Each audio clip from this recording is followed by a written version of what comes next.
Guys, it's been a while. Samahan nyo nga ulit ako ngayong araw kasi pupunta tayong Tagaytay. Hire na nga lang kami dito ng masasakyan para less hassle nga. First time nga namin pumunta ng Tagaytay. Galing nga kaming Makati at doon kami susunduin ng sasakyan namin. Around 2K nga yung binayaran namin dito from Makati to Tagaytay. Dalawa nga lang pala kami ng jowa ko dito. From Makati, 2 to 3 hours nga yung ibabiyahe namin papuntang Tagaytay. At sinadjust nga ni Kuya ang Hiraya Starbucks. Doon nga yung first destination na pupuntahan namin. Daw kasi yung dinadayong Starbucks sa Tagaytay. Nasa Tagaytay na nga kami at umuulan nga. Parang bad timing nga yung pagpunta namin dito kasi ang fog niya. Hindi namin nakikita yung taal. Ito nga pala yung Starbucks Hiraya. At exterior pa lang sobrang ganda na. Sobrang pinipilahan nga tong Starbucks na to. Umila pa nga kami dito ng 30 minutes bago makapasok. Sobrang nakaka-amaze nga yung design nito. Exterior tsaka interior design niya sobrang ganda, promise. May parking nga din pala sila dito. Maluwang yung parking nila. Parang jowa mo maluwang na.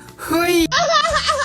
Pasok na namin ay ito agad yung bumungod sa amin. Sobrang na-amaze talaga ako dito sa place na to. At yung weather niya, gusto ko yung weather dito guys. Hindi siya sobrang lamig, hindi siya sobrang init. Iko-compare nyo Tagaytay versus Baguio. Syempre mas malamig pa rin ang Baguio. Dito sa Tagaytay parang warm. Parang gitna ng Baguio tas La Union. Ganun yung weather. Kaya sabi ko sa jowa ko kung papalarin kami dito kami titira. Uy, baka masabugan tayo ng ano. Totoo guys, gusto kong tumira dito sa Tagaytay. Tumorder na nga kami dito ng kape tsaka cheesecake. Natuwa nga ako dito kasi sobrang ganda ng taal. Pero wrong timing nung pagpunta namin. Medyo ma-fog siya kaya hindi ko masyadong na-appreciate that time. Kaya nag-decide na lang kami na imbis na magstay kami ng 2 days and 1 night, babalik na lang kaming Makati. Labas na nga kami dito ng Starbucks. Dadayuhin nga namin yung katabi niyang Bulaluhan. Bulaluhan by Chito Miranda. Hindi ko na nga maalala yung presyo nito. Nasa 1,000 something. Good for 2 to 3 packs. Bulalo. Kita mo pa din naman dito yung taal. Yun na nga, nag-hire na lang din kami ng sasakyan kasi hindi namin alam yung mag-commute pabalik ng Makati. Total gastos namin dito around 7,000 plus. Tatanungin nyo ako kung worth it ba ang Tagaytay. Worth it naman siya, wrong timing lang yung pagpunta namin. Yun lang guys, I hope you enjoy watching. Follow for more.